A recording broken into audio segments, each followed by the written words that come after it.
Thank you, Romy. Well, welcome to our third and last event of the quarter. And special welcome to Mary and Sandra, from whom we will be hearing today. In case you're coming to Materia for the first time, I'm Jimena Briceño. I'm co-organizer of Materia. And today we are having Professor Mary Weismantel and Sandra Gamarra in conversation. I want to start, or before I get into the details, I want to start by thanking the Department of Art and Art History and the Stanford Archaeology Center, who are our co-sponsors for this event. We're really grateful for their support.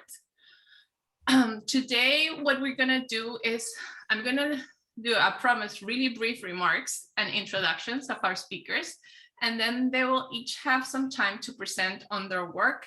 And after that, we will open the floor to questions and answers. But of course, you know, we are looking forward to hearing also maybe an exchange between the two of you, but we'll see how it works, right? Mm-hmm. I am really delighted to have you two as our last guest speakers for the quarter.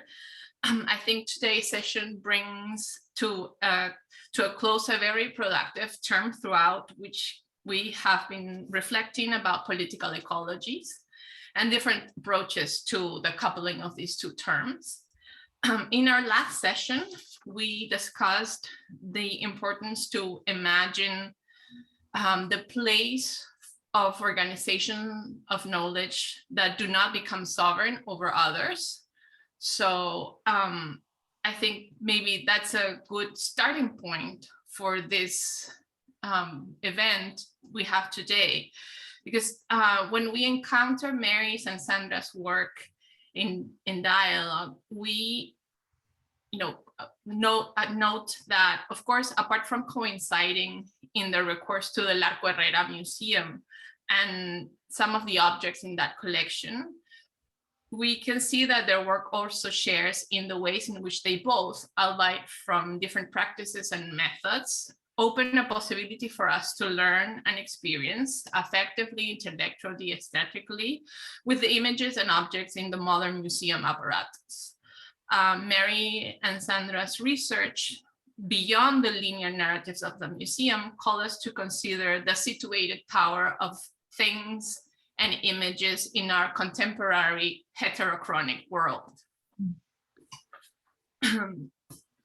Professor Weismantel is professor of anthropology at Northwestern University. She is a cultural anthropologist who writes about indigeneity in the Americas with a focus on Andean South America, Peru, Ecuador, and Bolivia. Her writing engages new materialisms, decoloniality, and temporality, as well as transgender sexuality, I wanted to say gender, transgender sexualities, and ontologies of the non-human. She also teaches about race and racism, Latin America, and ethnographic methods and writing. Her new book, Playing with Things, Engaging the Moche Sex Pots, from University of Texas Press. This year it came out. It challenges common approaches to archaeology and sexuality studies by exploring, in part, by physically interacting with the artifacts, how Moche ceramics reveal ancient indigenous ways of thinking about and experiencing sex. In Mary's book, apart from a captivating prose, we encounter a highly generative engagement with materiality and the non-human from a decolonial and queer feminist perspective. And I think that it's the perfect fit for Materia. It ticks so many boxes that we are, interested in. She teaches us how to think of the Moche artifacts as actual bodies engaged in physical, phenomenological, and metaphorical interaction with other bodies and substances, human and non-human, living and dead, fleshly and mineral. Sandra Amara lives and works between Lima and Madrid, though she is right now in Madrid, right? In her practice, Gamarra uses a figurative painting style to question art and its mechanism of representation, exhibition, and commercialization. Based on appropriation, her work functions as a mirror that unsettles exhibition formats, disrupts the circuit of images, and subverts the ownership of culture, as well as the narrative between object and viewer. In 2002, in response to the lack of contemporary art institutions in her hometown, she created the MAC, a fictitious museum with a logo that appears on merchandising items, an architectural project, and its own website. And maybe we will share the link on the chat box. Some of her recent exhibitions recontextualize art genres such as landscapes, self-portraiture, and still life in order to highlight how they have contributed to shaping a way of seeing the world that we consider natural today. Sandra has exhibited at the Berlin Biennale, the Sao Paulo Biennale, Mundus Novus, Ila Pavilion, Venice Biennale, and the Cuenca Biennale. Her work can be found in museum collections such as the Museo Reina Sofia in Madrid, the MACBA in Barcelona, Tate Modern in London, National Galerie Hamburger Bahnhof in Berlin, MoMA, New York, Mali, Lima, and MAR in Rio de Janeiro. Welcome, Mary and Sandra. It is our big pleasure to have you today. Mary, you go first, and then Sandra follows. The floor is open. Okay, thank you so much, Jimena. And thank you to Jimena and Hector and Romina for making this possible. And it's such a great honor to be in dialogue with Sandra. So I'm very excited about this. Let me try and share my screen. Where'd it go? Here it is.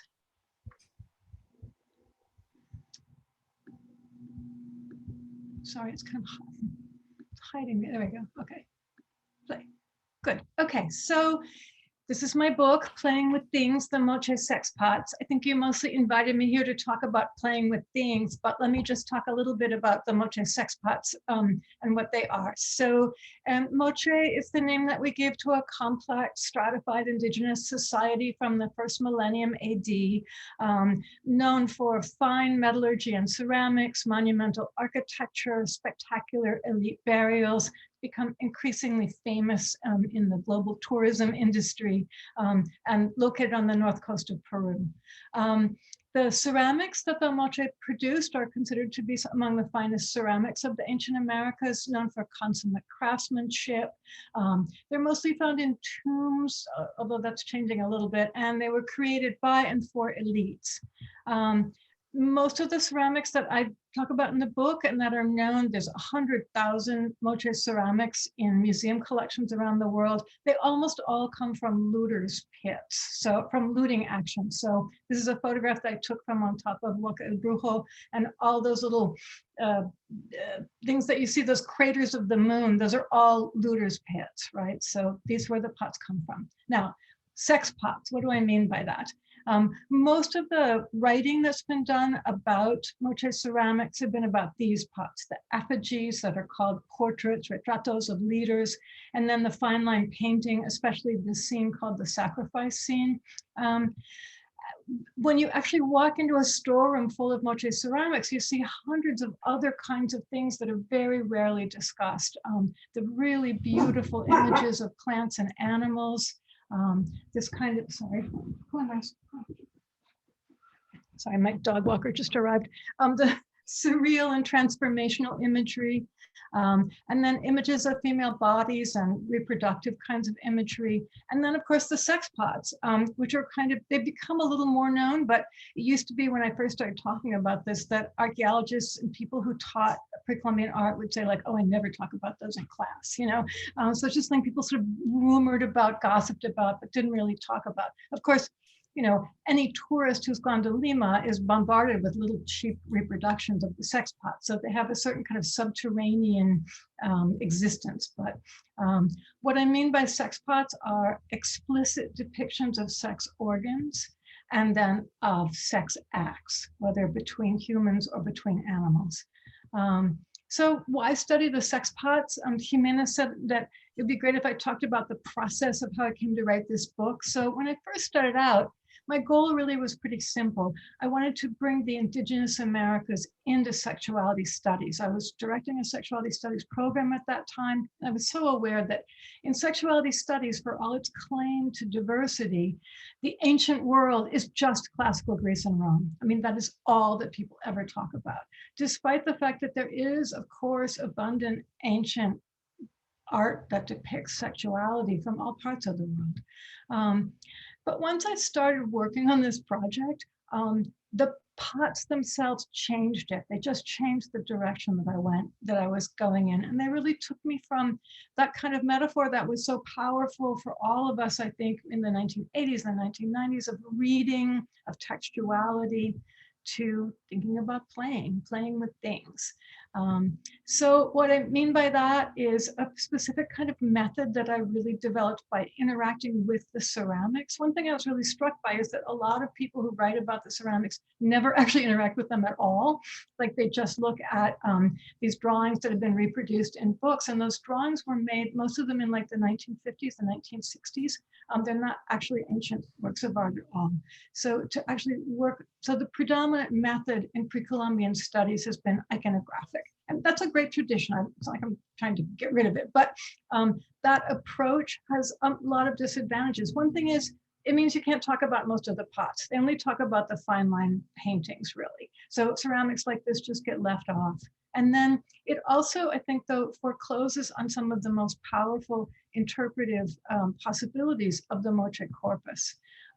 So what do I mean by playing as method? I mean that unlike looking at the pots in a glass vitrine, once you start working with them, you start to see these interactive possibilities. The pots invite us to pick them up and hold them, to turn them around and upside down, to shake them gently. Some of them have rattles inside, to lift them to our lips to drink, even if only in our imagination, and to blow on them to make sounds. And like many of them are musical. So there's all those things. Now, how do we call these performative interactions? They just really are best described by the word play. And when saying that I'm playing with things, I'm building on some theoretical work that's been quite popular in archaeology, especially in recent years, where people talk about haptic, tactile, synesthetic, kinetic, that's what I never can say, proprioceptive. So those are all good, but I also found that I came to this as an ethnographer, as a cultural anthropologist, and I was surprised by how much interacting with the pots really felt like ethnographic work. But a kind of autoethnography, which especially anthropologists of color have been talking about recently, really being super aware of yourself and your interaction with other persons as the ethnographic process. You're not studying others, you're creating an interaction with them that has never existed before and in which both of you participate. So those ethnographic methods of doing work that's holistic, that's interactive, that's bodily, that's multimodal, all of that was something that I was able to bring into this project.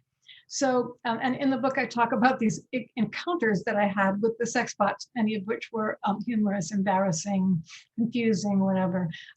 So what did I come up with? I think some of the main things that I would say, the interpretive possibilities that you get by doing this kind of work, is that you start to see things that are difficult for us to see because we grew up in a textual world. We grew up in a world that's dominated by writing and by the linearity of writing. So to think about what people do and see and know when they live in a world that's not dominated by text. One thing that really came to me was the way that the artists were playing with forms, and then also the performative capacity of the vessels themselves to interact with us. So those are really two major themes. So playing with form, I really became aware that the pots play with themselves. For example, this is a ceramic that is very playful. I should say, I'm not necessarily assuming what the affect is, the affect for the people who made this or used it, but it's impossible not to describe what this pot does as as playful or playing. First of all, it's two different species. So it's a feline and a frog that are having sex, or at least appear to be. They're of course both the same size. And I feel like there's an inherent joke in a way because This is what we call in English the missionary position. This is the one position that, of course, animals never assume when they're having sex. And in the Moche corpus, you never see humans in the missionary position, but you see animals in that position. So there's all kinds of little kind of immediate jokes. But what I really mean by playing with form and the pots being able to play with themselves is that this pot doesn't have a flat bottom. So when you set it down, if you just touch it, it will start to rock back and forth. And that rocking motion, of course, is very reminiscent of something that happens when people have sex. So it seems hard to imagine that this isn't sort of a built-in capacity of the pot that the artists have deliberately created, because most Moche ceramics have flat bottoms and they sit quite nicely. So I also started to be very aware that the pots make visual puns. And I was really interested in trying to see if, the more I did this project, the more I became aware of how so much of our language that we use to describe any kind of action is either based on language or based on visuality. But so a pun, what's a pun if don't have words? Well, there's things like this. This is a vessel that's a little person playing a flute, but it also seems kind of phallic, right? And then there's puns like this. There are many really beautiful effigies of squashes. And then there are also really beautiful effigies of water birds. And then there are ones like this that are like simultaneously kind of a squash and a bird. And those get even more complicated. There's a series that I think are really beautiful of these. If you look at this from the back, you would think it was two squashes or some kind of vegetable forms like growing into each other. But when you turn around and look at it from this side, you see that they have faces and that they're curled in towards one another, and there's sort of strange tongue action happening. I don't know, So here the sort of punning with the idea of squashes as also being like other kinds of life forms is more complicated. And then there's this pot from the Art Institute. Many of the pots show anal sex. That's quite common, very graphically, specifically depicted, and this one certainly does. But there's also this, like, what is going on with his penis? He has these three little holes on the top. And when I first saw that, I was very puzzled by it, but it kept reminding me of something, but I couldn't at first place it, and then I realized it's flutes. And there's something going on about flutes and penises in Moche art for sure. Also peanuts, which I'm not sure why, but, and so then once I realized that, if you look more closely, I don't have a good enough camera to capture this, but if you look more closely at the figure, the kneeling figure who's being penetrated, the anus actually has eyes and a nose carved in above it, very tiny. And so that makes the anus into a mouth. So, and that I think does a really interesting thing with like giving and taking or giving and receiving, because normally when we think about an act of sex that involves a penis and penetration, we would say that there's the active and the passive person, right? And the active person is one with the penis and the passive person is one with the orifice. When we talk about playing a musical instrument, we say the opposite, right? The instrument doesn't play the mouth plays the instrument. So here there's this like, what's the active? What's the passive? There's a really interesting thing going on here. And a musicologist friend of mine, when I told him about this, gave me some beautiful articles cross-culturally about musicians' relationships with their instruments and how often they do actually feel that the instrument comes to life and plays them. So, so those are the puns, right? Also, really important part of the formal aspects of the pot is that they play with the idea of flowing. So when other people have studied the pots, they either study the stirrup spout form, the spout form separately in really boring ways, or else they talk about the figures. But when you look at the two together, you see that it's an integrated whole, right? And you start to see that fluid would pass into the vessel, through this loop, into one body, from that body into the other body, then into the chamber and around. And it could go various ways. Are we pouring in or are we pouring out? But clearly that connection is being made between the pot and the bodies, right? And this one again seems somewhat humorous because the kneeling person actually breaks the contact at the last minute. It seems like turns the head away, like doesn't want to complete the act. So there's a rupture in the circuit. But there again is emphasizing that circuit, like, you know, the flow of liquid through the body. And I think then it teaches us to think of our bodies as vessels full of fluid, right? The fluid that we can pass on or receive from one another. And this is something that I started to really connect to much larger themes in Moche life, because of course the North Coast is quite arid, and the Moche period is when it was transformed by creating this vast network of irrigation canals that just created so much wealth for these Moche elites. And so you start to see, you know, what's a canal? It's a tube filled with fluid. You know, what are the ceramics? They're tubes filled with fluid. What are they showing the body as? Tubes filled with fluid, right? So you start to see these metaphors. So what about then this thought about flows really took me into thinking more deeply about the performative capacity that the vessel has to interact with the human body. So, you know, every ceramic vessel, every fine work of Moche ceramic art is a functional vessel. And that, of course, upends, you know, kind of modern Western traditions of fine art, but they're all vessels, right? So the pots play with themselves by making visual puns, but they also play with us because they play these kind of jokes on us. I won't take time to describe these now, but they play jokes. They're created in ways that to attempt to drink out of some of them will involve possibly getting wet or possibly having to kind of have oral sex with them. You know, their affordances build in certain kinds of physical interactions. And I really started to feel kind of be all by myself in these museum, windowless museum storerooms. And I felt like these pots know me.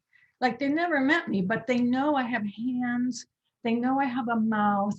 They know I know what genitalia are and what they do. And they, you know, they're like playing with me, you know? So these are the joke pots.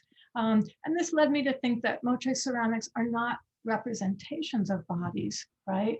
They are bodies that are also vessels, that are not made out of flesh, that is ceramic. And these bodies hold and release liquid. So I just started to see these interactions, these affordances that are about this interaction between the fleshly body, the ceramic body, and the way that those interactions could then, because these pots, they're more than 1,000 years old, right? And yet they're still kind of, you could still drink out of them. Everybody who made them, everybody who drank out of them is dead, but they're like still here. So they're much more ancient than we are, but they still have these bodily capacities that they share with us.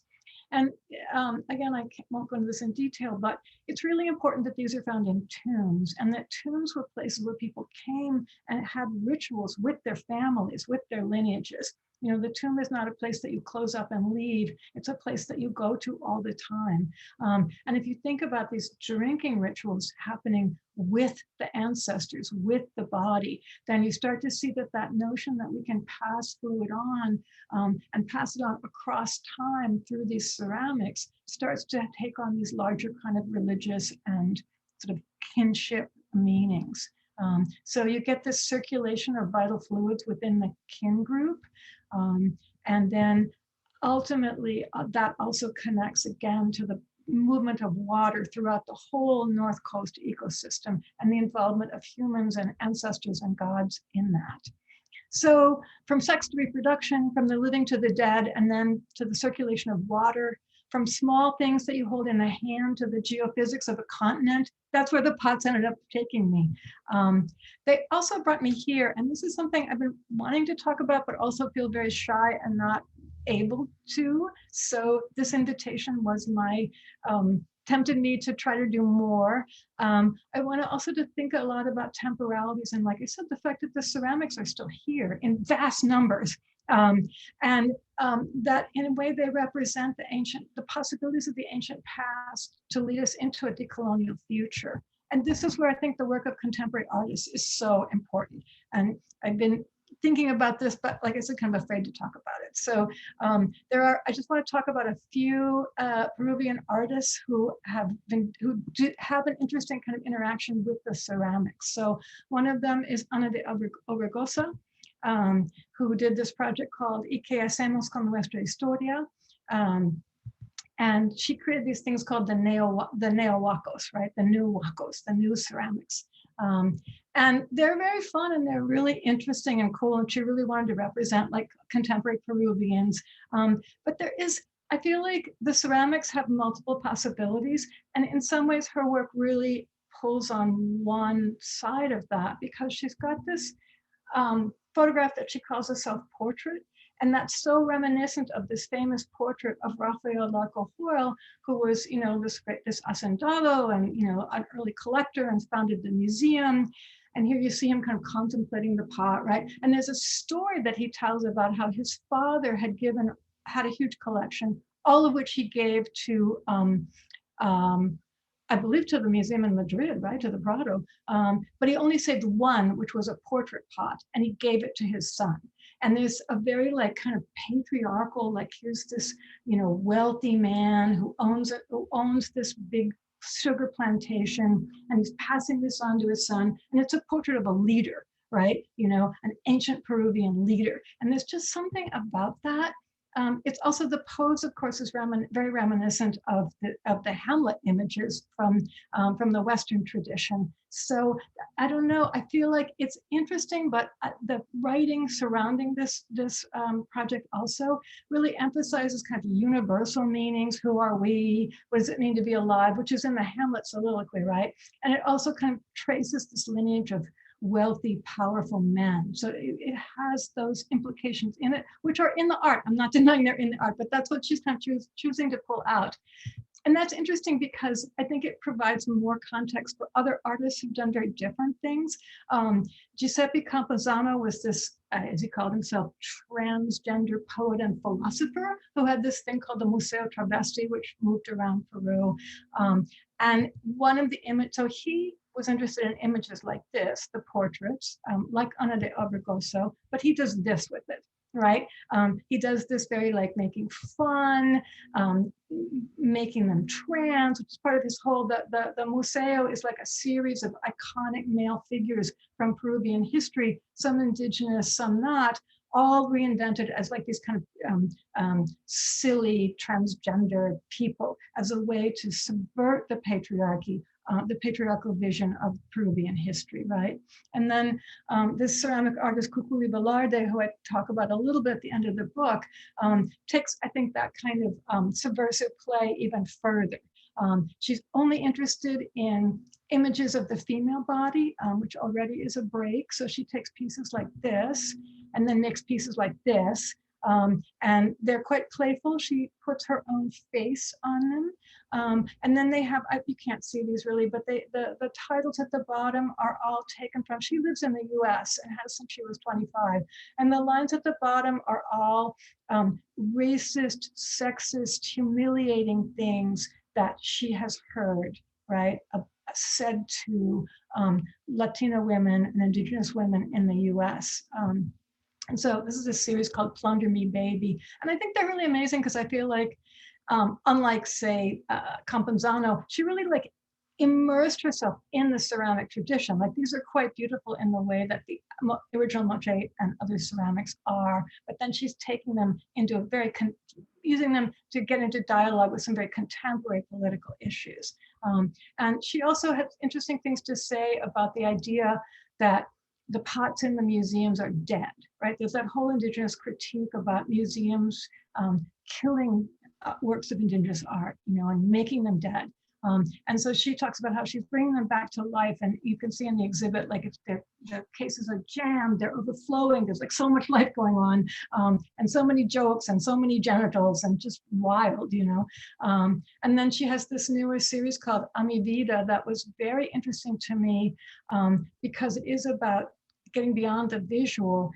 In this, she made these ceramics, now they're faces of her daughter, whose name is Vida. And people walk into the gallery and there's nothing on the pedestals, there's nothing in the cases, and they're like, what is going on? And then people start walking out and they're carrying these babies, these ceramic babies in their arms, and then they insist on handing them to visitors. And people are like, oh no, I don't want it. And they're like, well, you gotta take it because I'm gonna drop it. And she wanted to use it to protest the incarceration of children on the border, but also to make us aware of the vulnerability of human bodies. So I thought that was such a beautiful kind of work to do with these ceramics. And then I just found out about this guy. I don't know anything about him at all. A friend just shared his Facebook post with me. He's an artist on the North Coast, Miguel Matute. And so he's doing these very interesting pieces that also kind of bring the Moche ceramics into the present and use them to talk about contemporary Peruvian politics and sex and everything else, really.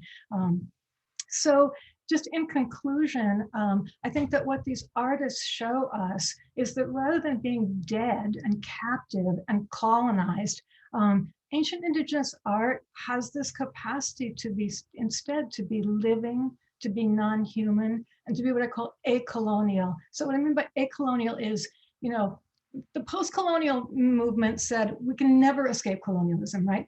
Decoloniality is about how do we decolonize ourselves.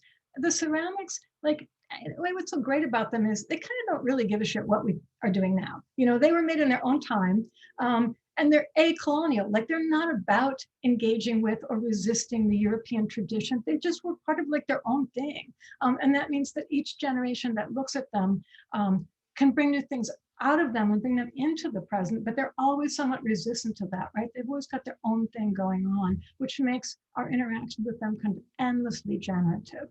You know, and the other thing about them is that, like, they are quite generative. I think they are actively involved in what I think of as an act of queer reproduction. Like, to me, the thing about museums is that people don't just go in there and look at them. They go in them and then they come home and they make art, right? They make new art. And to me, that's a form of reproduction. That's how the ceramics reproduce themselves, is by causing new works to be made, right? So, you know, it just is amazing to me, like the plethora of different kinds of ceramic objects that the Moche ceramics continue to cause to be made. And to me, that's something that kind of just gives birth to new futurities for the Americas. So that's, in the end, what I have to say. Fascinating, Mary. Thank you so much. We're going to hear now from Sandra, and then we'll open. If we were in person, you would hear people clapping, but you know, it was just me. Thank you, Sandra. Now it's your turn. Yeah, okay. Thank you for the invitation, and let me speak in Spanish. I will feel more comfortable doing like that. I will share my screen.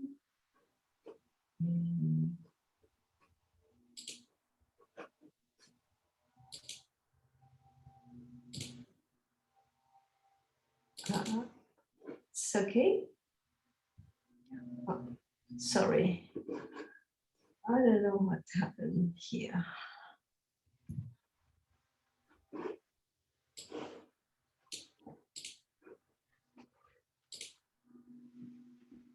Okay, it's okay right now. Funciona. Okay. Héctor, are you okay? Yeah. Antes de presentar las obras que quiero compartir con ustedes, voy a hacer un pequeño recuento de mi andadura por la pintura, para que sirva de escenario donde colocar mis trabajos y mis indagaciones más recientes. Mi formación en pintura fue completamente tradicional y académica, empezando por el estudio del natural como medio de conocimiento técnico para alcanzar finalmente la abstracción. Llegado a este punto, me di media vuelta y regresé al estudio del natural, o a lo que era más natural para mi generación, que era...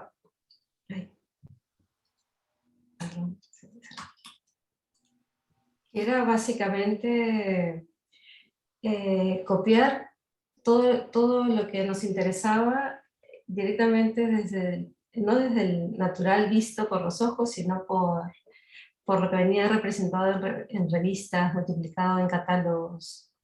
El arte siempre transferido a un papel, el arte siempre traducido a una impresión impresa, ¿no? Y una impresión bidimensional. Empecé a pintar todas todas estas imágenes, volviéndolas de alguna manera originales nuevamente, más no verdaderas. Empecé por las imágenes del arte más contemporáneo a mí, traduciendo en pintura aquello que justamente el arte más actual había abandonado. Pero en el proceso iba reconociendo cómo la lógica pictórica se mantenía perfectamente vigente. Empecé entonces a rebuscar en esos géneros de la pintura que parecieran solo buscar la perfección y la belleza, algún rastro, alguna pista de aquello que parecía estar escondido en nuestra mirada. La serie que estamos viendo, versión original con subtítulos en español, está compuesta por copias fieles de obras maestras, a las que añado textos que cuentan justamente estas incomodidades que empezaba a reconocer.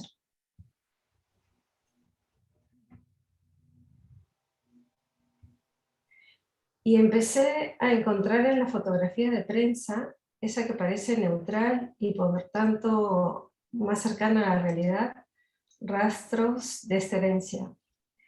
La serie Milagros copia en pintura fotografías de prensa y las expone juntas, como si fueran gemelas que desconocen la existencia una de la otra, y mucho menos cuál fue anterior a la otra. La pintura seguía traduciendo entonces nuestros paisajes, nuestra forma de ver los objetos y de vernos. Y esta no solo traducía el mundo occidental, sino también otros mundos, otras culturas que no ven como nosotros y que por tanto terminan desfiguradas bajo este orden. Mi acercamiento a los objetos de las culturas oriundas o nativas peruanas no llega como un paso más dentro de esto a lo que llamamos historia del arte, sino como una indagación en ese otro espacio donde la genealogía, pintura, fotografía, vitrina, museo aparecen ante nosotros como naturales a la hora de crear la realidad, ¿no? A la hora de hablar de la historia.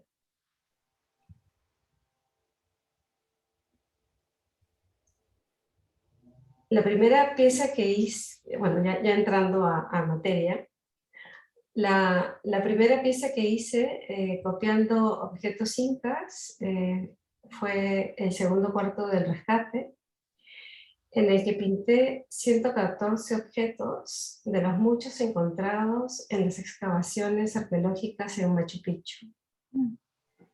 Después de una larga controversia entre la Universidad de Yale, quien había organizado la expedición arqueológica, y el Estado peruano, las 40.000 piezas fueron finalmente devueltas. Uno de los motivos del retraso en la devolución era que la universidad alegaba la falta de un museo que acogiera esta colección de objetos. El segundo cuarto del rescate alude a un primer cuarto del rescate. Atahualpa, el último jefe del estado incaico, fue capturado por los españoles y él ofrece como pago por su liberación llenar el espacio donde estaba confinado de oro y plata. El segundo cuarto del rescate ofrece en cambio su vacío para la liberación de las piezas cautivas. Está hecho de pequeñas pinturas de 17 por 24 centímetros, realizadas a partir del catálogo de la exposición que Yale itineró por Estados Unidos. Estas pinturas se apilan como un castillo de naipes, una construcción en donde cada pieza tiene un tamaño similar y son cuidadosamente colocadas, para erigir una construcción que parece magnífica, pero que es inestable y frágil. Y como cualquier museo, también tiene su propio merchandising, ¿no? Sus objetos de recuerdo. Pero en este caso, al no existir el museo, termina siendo un objeto roto, un recuerdo roto, un contenedor sin contenido.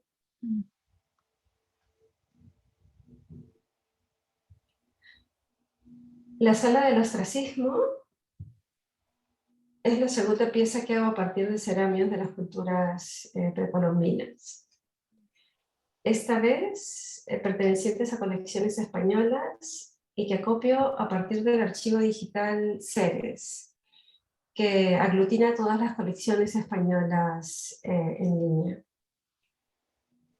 Ha sido mostrada en diferentes contextos, pero siempre aludiendo a la idea de sala de museo. Son pinturas al óleo sobre metacrilato que imitan una tridimensionalidad y que se exagera al colocarlas dentro de una vitrina. Por delante tenemos esta fantasía de corporeidad, pero por detrás se revela el artificio. Sobre un fondo plano de color rojo indio, leemos diferentes palabras con las que se ha denominado al poblador de Sudamérica, desde el mal llamado indio, pasando por indígena, amerindio, andino, salvaje, arcaico, tribal, bárbaro, autóctono, primitivo, aborigen, atrasado, serrano, provinciano, cholo, mestizo, igualado, prehispánico, inculto, hereje, precolombino, podemos seguir, comunero, campesino, cobrizo, comunista, izquierdista, inmigrante, extranjero, inferior, sudaca, sudamericano, antisocial, antisistema, holgazán, ingrato, terrorista, terruco y por tanto rojo.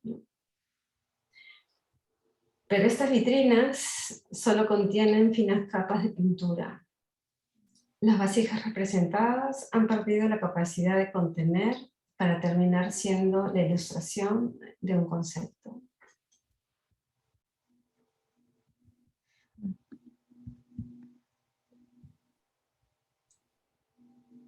Expositor son 4 vitrinas en donde se ha pintado sobre su superficie, sobre la misma vitrina, en esta ocasión, diferentes objetos precolombinos, también sacados del archivo digital Ceres, organizados en retículas, perfectamente separados y diferenciados por materiales, tipos de representación, temáticas o estados de conservación. Aparecen como recortes aislados de su función y contexto. Estas pinturas tienen como base una superficie espejada, de tal manera que desaparecen al reflejarse en el fondo de la vitrina. Es también de espejo. El interior de la vitrina está vacío y solo aparece, se materializa algo cuando nos paramos frente a ella. Nosotros, al estar dentro de la vitrina, somos los que activamos este sistema de ordenamiento que nos encierra y refrigera en estas formas de ver y entender otras civilizaciones. Los objetos que tendrían que estar dentro de la vitrina son parte de la misma. No hay diferencia entre el contenedor y el objeto que se quiere presentar, porque el dispositivo de exhibición narra siempre la historia desde su lugar en la jerarquía de progreso. El dispositivo pareciera ser neutral y transparente, pero tiene como fin último su omnipresencia.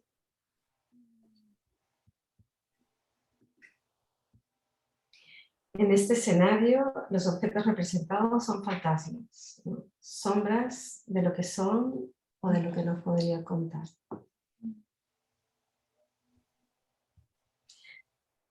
Reconstrucción es una serie de pinturas de huacos o ceramios en procesos de restauración.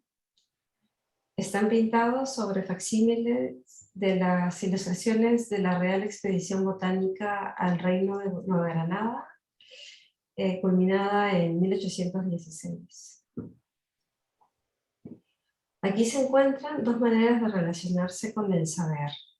Una que parte del todo para separar y desmembrar en busca del conocimiento, y otra que hace el camino inverso. De pedazos y restos se intenta construir un todo, incompleto, herido, y que hace de estos vacíos, de estos faltantes, partes de una nueva totalidad.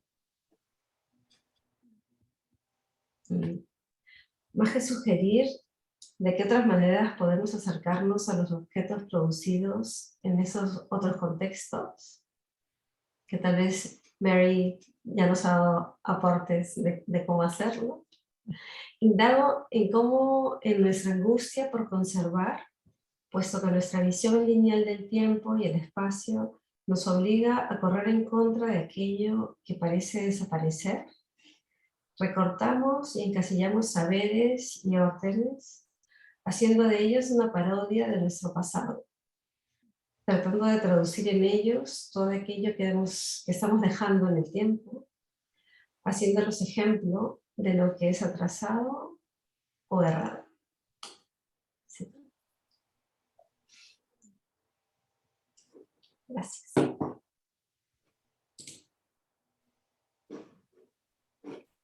Otra vez. El aplauso que no puedes oír. Thank you so very much. That was amazing. So now everyone has been able to see that we're trying to offer you a translation from Spanish to English, and we hope that we can learn to do that in better ways. But we now would love to hear from people if they have questions for our presenters, but also if you want to now, react to what each presented, or if you have questions for each other, please feel free to use this time to do that. I have some reactions and some questions also, but I would love to give you, Mary and Sandra, the floor first, and then we can start collecting questions from our public today. I'm so moved by Sandra's talk. It's hard to pull my thoughts together. It was amazing. But I was thinking about how she's taken a different approach that accomplishes some of the same thing, but it's by exaggerating the death of the object to such a point that that death kind of shatters, So I thought that was really amazing. In Spanish, so you Yes, can. Justamente estaba, cuando pensaba qué cosa teníamos en común, era como justamente lo opuesto por el vértice. Pero era muy curioso poder tocarnos justo desde la esquina opuesta. Y digo tocarnos porque siento que ese es el vínculo, ¿no? Que curiosamente, aunque es como si tú hubieses metido la mano dentro de la vitrina y yo lo hubiera intentado sacar, ¿no? Sí. Hablando desde diferentes lugares, ¿no? de la vitrina. Sí. Yeah, you create the desire for the three-dimensionality so strongly. Absolutely. Hector, I see that you're translating and also trying to say something. It's a brave new hybrid world. I mean, talk about wanting three-dimensionality. I would love to be in person. I want to underline some commonalities and also connect to the discussions that Materia has been having this year and in previous years. The political ecology is there, I think, front and center when Mary talks about fluidity, flow, and the connection between agriculture, and that is kind of like between scare quotes, right? Agriculture and scare quotes, and the vessels. I think that's really quite beautiful. It shows the continuity of things that often we have been professionally trained not to see as part of a continuum, and you have this in literature quite a bit. So our group works with cultural studies, with works of art other than literature, but it's, you know, quite a bit text-centered, and we do a lot of novels and poems and whatnot. And we were discussing Juan Cárdenas' Ornamento in an earlier session this year, and trying to draw these connections with the layout of, you know, the plantation economy, right? And sometimes the text is explicit about it, and you want to say that it is a figurative, right, representation, or it's a mode of speech, and that's great. That's all good. But it's more interesting to appreciate the connections from the point of view of a life form, the experience of life, the way that food reaches our table then and now has a certain affinity to the art we produce.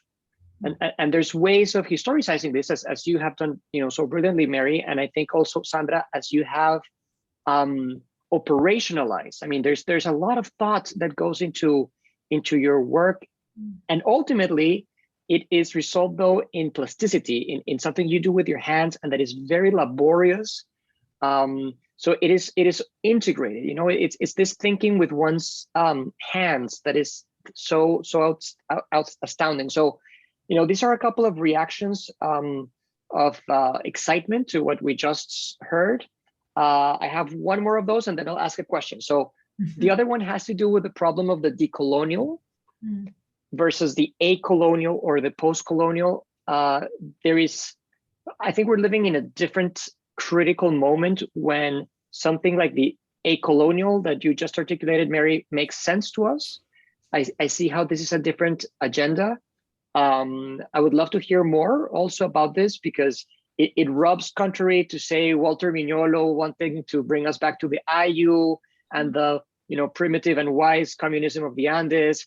That's not quite that, and yet it converses. So that's another, you know, commonality I wanted to underline between your two, you know, oeuvres, right? Critical, anthropological, and artistic. And then finally, my question. Here's the question. I do have a question, which is about the role of textuality, right? Because Mary, you were telling us how you had to unlearn your education, your training under the linguistic turn, right? To learn how to play with things again. And I, you know, value that enormously. At the same time, I wonder if we live in a time of a certain sublation of the material paradigm and the linguistic turn, if there are ways of doing that.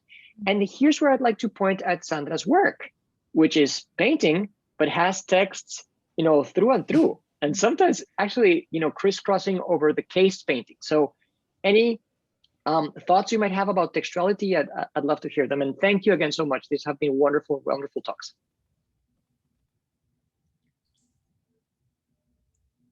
Mary? All right. Wow, there's so much there. That was amazing.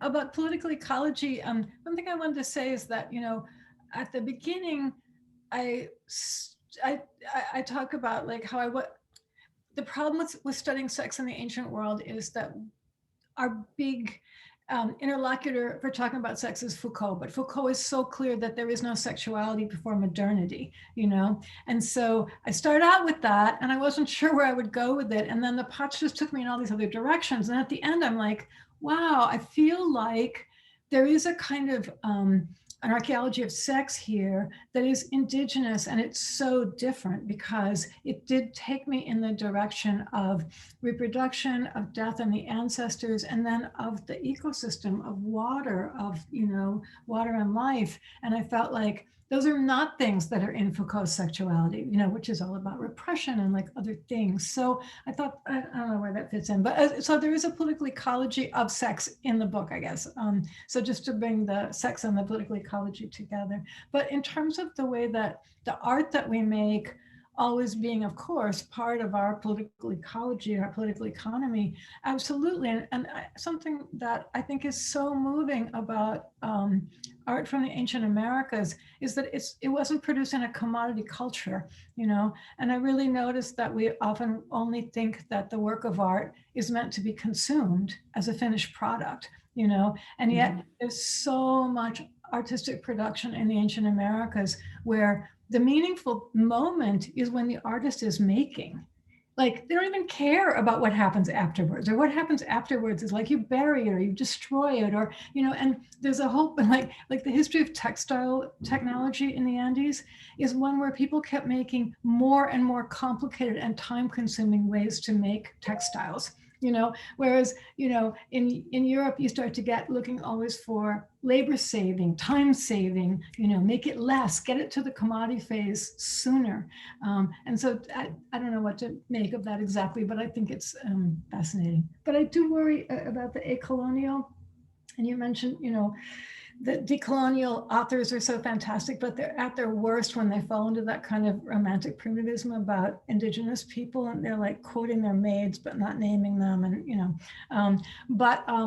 So I do worry that my my kind of optimism and my love of the idea of the acolonial is maybe an effect of my white privilege and my not being Latin American, you know, because there is a way that I think that Latin American artists are always, they're not doing the acolonial so much. They're like using that art to decolonize, you know, to like respond to and critique the present, you know, and I'm kind of over there holding art back again, like, no, let's leave the ancient Americas as having their own autonomy. And I want that to be this positive, futuristic, you know, celebration of indigeneity. But I worry that there's a way, of course, that for white archaeologists from Europe and the US and Japan, it's always been like a playground where they could not deal with the politics of contemporary Latin America, and just like,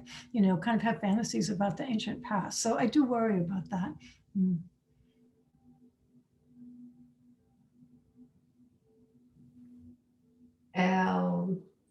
Speak.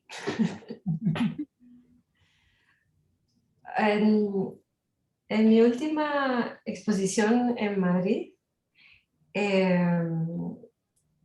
hubo cierta tensión y confusión por los términos decolonial, postcolonial. Estando en Madrid, claro, ya la palabra colonial con lo que venga acompañado puede ser un problema. Y creo que a veces, por esa linealidad que tenemos en el tiempo, intentamos saber qué cosas primero, qué cosas segundo, y que luego viene el transcolonial, y es como... Y tal vez son momentos que están pasando al mismo tiempo, ¿no? Hay gente que recién se está decolonizando para pasar a poscolonializarse. Entonces, tal vez me surge el ejemplo, me surge pensar también en los feminismos, ¿no? Que están transcurriendo muchos feminismos al mismo tiempo, y tal vez habría que ser un poco más paciente, ¿no? Por ver cómo se asientan estos nuevos enunciados, ¿no? Que todavía no están, creo que todavía están emergiendo, ¿no? de esta molestia, como dices tú, como dice Mary, son síntomas diferentes dependiendo del lugar desde donde se enuncian. Thank you both. I'm translating as I'm listening and trying to do the best as I can, but this is just great. Y en cuanto al texto, que era la segunda parte de tu pregunta, Héctor. Efectivamente, cuando empecé a traducir, vamos a decir, fotografía o instalaciones o estilos de vídeo en pintura, la pintura ya estaba textualmente diciendo aquí estoy, ¿no? Había como no me era necesario hablar de la traducción, pero en cuanto empecé a repintar pintura, el texto se hizo como casi necesario. De hecho, mientras que iba pintando, iba pensando textualmente en qué cosa me estaba faltando a la hora de pintarlo. Entonces, para mí también es un ejercicio de colocar en el mismo nivel de complejidad y de creación la pintura como el texto escrito. Muchas gracias, Sandra. Thank you. Thank you both. People have questions. If people have questions and they want to put those in the chat box, or Romy, remind me, they can't say it but they can't come into yeah, with their video, right? It would be amazing if they could put things in the chat, so there's no problem with regards to whether we can actually publish this video or not after. Okay. I'm so sorry. It's not because we don't want to hear your voices or see your faces. It's just because we would need you to sign things, and we don't want you to be exposed to that. A big shout out to Margarita Saona, who was with us until recently from Northwestern, I believe. No, she's in Chicago, but she's not in Northwestern. And also to Sep Tortorici, who is in New York and at Columbia. Thank you all for joining us. Laura, Juliana, Joe, Claudia, Ana Maria, Sofia. Good to have you all. We have a mix of anthropology folks, art history folks, and literary scholars. It's always great. Well, people are gathering their thoughts and hopefully making questions. I want to go back to the genealogy problem that is also, like in both your works in different ways. And so in the book, Mary, you talk about how you're not going to deal with genealogy in Foucault's understanding of genealogy, but there is the problem of the genealogy of these ideas, and also the what is generative, or what can produce and reproduce, that I find fascinating. And I was thinking that that when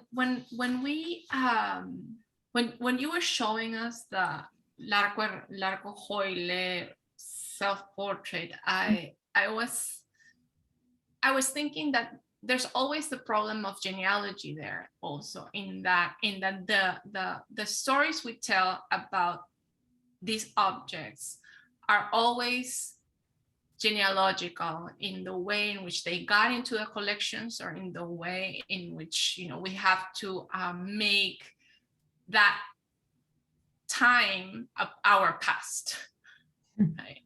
And so I wanted to maybe think with you both of this problem of genealogy in your own work, if you can, if for example, what Sandra was saying about the possibility of having different approaches to the problem of the coloniality, right, is also a way of, and in her comparison that I think is a very good analogy to, like with feminism. What we see is that we have different times happening together, right? Like this heterochronicity. And it's very hard to keep track of genealogy in heterochronicity. So I wonder if you have any, thoughts or ideas about that. This is something that I find fascinating. When you're thinking with literature, you always have the problem, but with objects and images and things, and maybe things may have a different kind of genealogy than objects, I'm thinking, because thing is more open than objects. So a thing could have this sort of like different genealogy, and even the word genealogy maybe is not a good one, but what I'm trying to think is of genealogies in heterochronicity, maybe with things rather than objects, with paintings that have to be also texts at the same time. So it's just, I'm trying to throw an idea at you that is a reaction that I'm having in the light of your presentations. So anything that you want to say? A mí sorry, ¿empiezo? Sí, sí. Me viene a la mente, ahora que justamente es que tengo muy presente la exposición aquí, se llama Buen Gobierno, y alude, bueno, a Nueva Crónica de Buen Gobierno de Guamampoma. Entonces hay una suerte de recorrido por una herencia precolombina, y no es una exposición que intente confrontar dos relatos, sino más bien encontrar esos puntos de unión, ¿no? En esos relatos que parecieran que se dividieron hace 200 años. Y se tiende a comparar, inevitablemente empiezas a comparar una historia con la otra, y siempre hay una especie de jerarquía, ¿no? En el conocimiento, y tal vez desde la jerarquía podemos hablar de una genealogía también, ¿no? Hay un antes, hay un después. Y me gustaba mucho relatar esta idea que tampoco sé si es muy cierta, pero bueno, la comparto. Y siempre se ha hablado que los incas, aunque tenían un sistema decimal, no tenían el cero, ¿no? Había como esta deficiencia. Y yo pensaba que tal vez en un sistema de pensamiento circular el cero no tenía sentido. O sea, no era que faltara el cero, era simplemente que no entraba en lo que era su cosmovisión. O sea, no había por qué aparecer este inicio, ¿no? Nuestro sistema de pensamiento necesita inevitablemente un inicio y un fin. Pero ¿qué pasa en otros sistemas de pensamiento donde hay una circularidad permanente? Tal vez es un problema de este lado de la vitrina, iba a decir.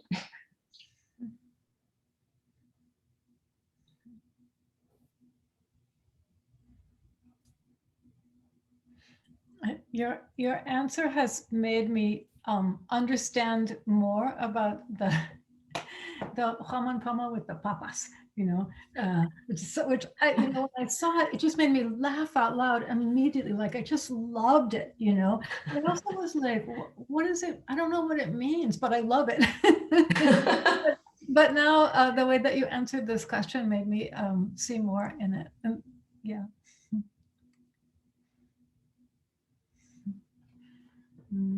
I think that the whole sort of heterochronology is so exciting and productive to think about in so many ways. You know, it helped me organize. Like I felt like I had to write a chapter at the beginning that would kind of talk about previous people who had talked about those pots, you know, and how they talked about them. And I wanted to simultaneously, you know, present my critiques, like I have my feminist critiques, you know, but also not to be like, I'm right and you're wrong, you know, or like some sort of linearity like that, but instead to be like, you know, each of these brings something, and they often bring something because of their moment, you know, where like you can suddenly have a feminist critique, you know. So like right now at this moment, you know, I can have a trans critique, but that wasn't possible before. And so things kind of, you know, this is a strange image to come to mind, but I was hearing a woman talk who takes care of people with Alzheimer's, and she was saying that the way that she thinks of their relationship to memory is that they're things floating in a muddy tank of water, so you can't see them. And like they'll like come to the surface, and the person has them for a second, but then they like kind of fall, they kind of fall into the murk again and disappear, And I kind of think that might be true for all of us, and about our moments in time. Like there's a moment in history when something, a meaning, a decolonial meaning or a post-colonial meaning is like so clear, you can just see it. It's so meaningful. But then, at another moment, it doesn't have that clarity anymore. It doesn't seem relevant, but it doesn't go away. It's just like, they're all still there. So I found that a helpful way to have a more generative and kind of welcoming sort of way of thinking about our relationship to other scholars and other texts and other work, and maybe more like, it's so clear with works of art that looking at more works of art together is better, No, but I love that, what you're saying, because there is also, I mean, we there was this moment where it was super hip to talk about situatedness, like, but and it kind of lost its fire, but I think that it's also in a way what you're talking about when and I really love that part of the book where you are working in I think that you put it, you say something about trying to offer a cumulative process rather than a linear process. And I think that was wonderful. But now what you're saying makes me think of, situating meaning at some point or context where, it produces something, and that context changes, but we can't throw the baby with the bathwater and forget about that meaning was produced at that moment, and it's situated that way. And of course, what Sandra is doing is also making us think about the situatedness, right, of the objects, of the images, and the power that is there too. So I think that is that we would have to think of how we can put together this problem of situation and genealogy to think heterochronicity, maybe, because otherwise, you're right, it's just like throwing everything away, right? And that doesn't take us anywhere. And also, because we have been thinking about political ecologies, and like I was saying at the beginning, of how you can think of organizations of knowledge that have not become sovereign, it's very important to consider that situatedness, right? Yeah, I want to think so much more about Sandra's exhibit, because on the one hand, it does so much productive work with juxtaposition, like unexpected juxtapositions, but also the thing about perspective. I just love so much that, like, when you're looking face on at the photograph of the image, it almost seems three-dimensional, but all you have to do is move slightly and that just vanishes, and it collapses. So I think there's a lot there, that because we're in a funny moment. Like, on the one hand, there's so much celebration of the idea of different perspectives having value. And yet at the same time, I'm sure all of you who are teaching know, and Sandra probably from debates in the art world, at the same time, like, the criticisms are so fierce and the intolerance is so high, so it's hard to teach, especially like slightly older texts, because the students will be like, hybridity, I'm outraged, I shouldn't even have to read this. This is an act of violence against me to force me to read this work that has words in it that are like wounding, so it's hard to balance those two responses that seems like we are having very strongly right now.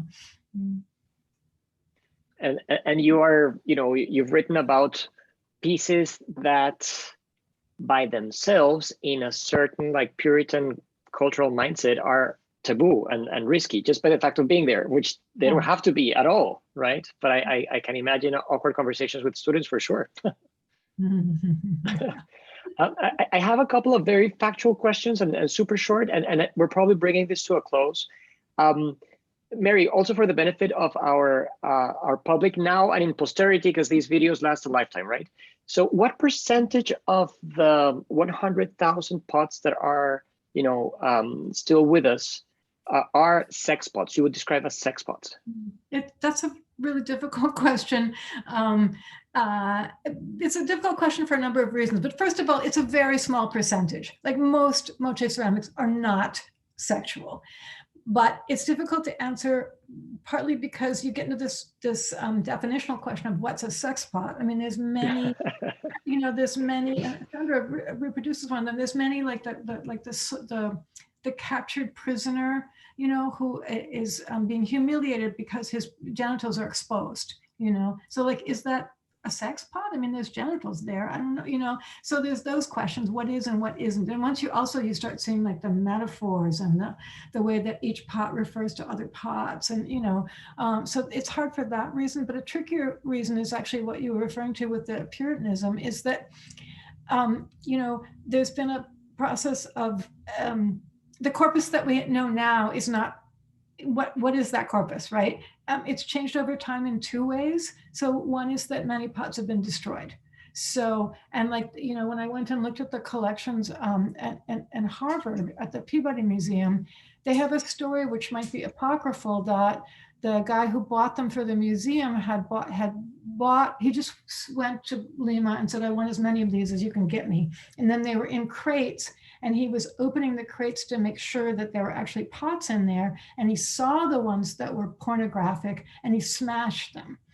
So he started tearing them out and smashing them on the dock. So they never arrived in the United States. So you've got that process of destruction. And it's very notable that the rare same-sex pieces that we have, several of those have been shattered and then reconstructed. So at some point, someone tried to destroy them. But then on the other hand, there's also a proliferation of modern fakes. And sex is one of the most, because it sells, is one of the most common things that makes fakes. So then it gets hard to say in what ways has the collection been both removed but also added to over time. So all those things make it really tricky, but still we need to say clearly that the sex pots are like, less than 1% or something of the total corpus. I'm kind of involved in a fight with someone with several people actually about counting in general, because it's often said that most of the ceramics are of humans. And I was so surprised, because I'm like, really? They seem to me that they're mostly of birds, actually, and animals, that the human is small. But then I realized so many of pre-Columbian works of pre-Columbian art are hybrid, right? They're like human and animal. So it kind of depends on how you count, like so anyway, the counting question is I also, I'm a humanist, I'm not a quantitative social scientist. So I really wish I had done more counting. I went and looked at all these collections, and it didn't occur to me to count. And people always ask the numbers questions. We really need humanists among anthropologists, because otherwise we couldn't converse. So thank you for that, Mary. No, and my question was a trick question, right? Because it has to do also with this separation of sex and life, right. Under the textual turn, for all its shortcomings, it understood that these things are interconnected, right? And now we're like parceling a space for sex that's just sex, not everything else, and that's also complicated. Yeah. And then my factual / tricky question for you, Sandra, is, if you were to paint, I don't know that you would, but if you were to paint the Larco portrait of him looking at the Moche pot, right? Like Hamlet, how would that come about if that were to happen, right? I don't know. You can always say, I won't paint that. Tal vez haría mi autorretrato. Finally, with opinions.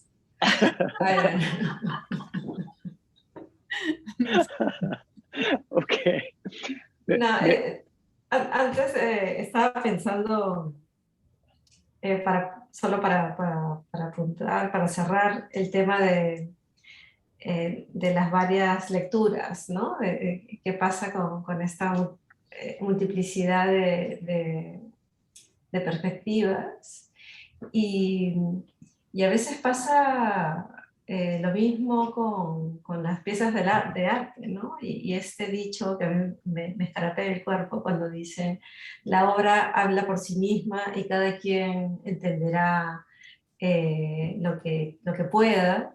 Y hay una suerte casi de acto milagroso, ¿no? De creación, como que creas algo y tiene vida propia.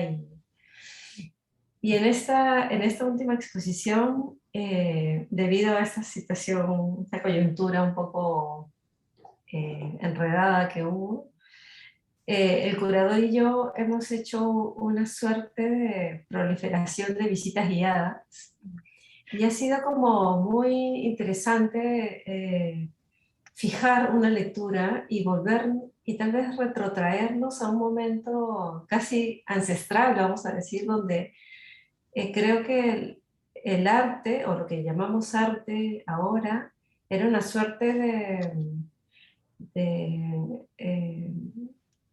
acto ritual grupal, ¿no? Había un narrador, ¿no? Había alguien que tomaba la palabra y generaba un discurso para todos, ¿no? Que me imagino que podía ser compartido, ¿no?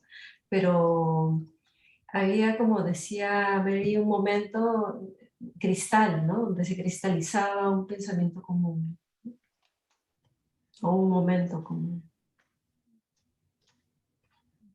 Es interesante también en esa, and I'm going to translate myself. It's interesting in that anecdote that you're telling that we are also, or you and the curator are also going back to the pedagogical moment of the museum, right? Something that you have been also always, working against. Ya. Sí, pero como te digo, creo que son como momentos en donde te toca colocarte en una posición o en otra, ¿no? Como esto, nuevamente hacer la práctica real de que no es una línea donde tú vas dejando cosas atrás, sino que son cíclicas, ¿no? De repente necesitas volver a este lugar, vamos a decir, de narrador, ¿no? O de pedagogo. Yeah. I think that on that note, and looking at the time here and thinking how late it is in Madrid, I